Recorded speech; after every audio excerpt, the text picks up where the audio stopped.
আমরা এসে কাউকে জীবিত পাইনি। নতুন বউ নিয়ে ফেরা হলো না বাড়ি, পথেই প্রাণ গেল বর কনের। বৃহস্পতিবার বিকেলে বাগেরহাট খুলনা মহাসড়কের রামপালে বরযাত্রীবাহী মাইক্রোবাসের মুখোমুখি সংঘর্ষ হয় অপর একটি বাসের সাথে।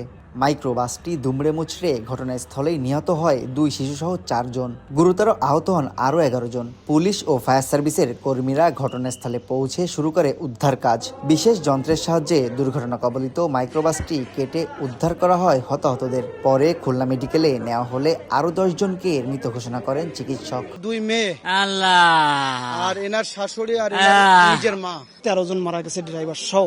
আমাদের 4 জন আর বরের পক্ষ থেকে 8 জন। একদিন আগেই যে বাড়িতে ছিল উৎসবের আমেজ, সেখানে এখন শোকের মাতম। রামপালের মর্মান্তিক দুর্ঘটনায় নিহতদের মধ্যে নববধূ সহ 4 জনের বাড়ি খুলনার কয়রা উপজেলার আমাদি ইউনিয়নে। স্বজনরা জানান, বুধবার সন্ধ্যায় কনে মার্জিয়া মিতুর সঙ্গে বিয়ে হয় মোংলার সাব্বিরের। বৃহস্পতিবার সকালে বরের বাড়ির উদ্দেশ্যে রওনা দেন তারা। দুর্ঘটনায় মৃত্যু হয় কনে সহ পরিবারের 4 জনেরই। একজন দুজন বাদে সব মারা গেছে। শোকের মাতম বরের বাড়ি মোংলা পৌরসভার 8 নম্বর ওয়ার্ড বিএনপির সভাপতি ফকির আব্দুর রাজ্জাকের পরিবারেও। নতুন বউ নিয়ে নিজ বাড়িতে ফিরছিলেন আব্দুর রাজ্জাক, সঙ্গে ছিলেন পরিবারের আরও 10 সদস্য। তাদের মধ্যে 3 শিশু সহ 9 জনের প্রাণ নিয়েছে এই দুর্ঘটনা। নতুন বউ মারা গেছে, তার স্বামীও মারা গেছে, সহ তার আরো ছেলে মেয়ে বউ সহ মারা গেছে।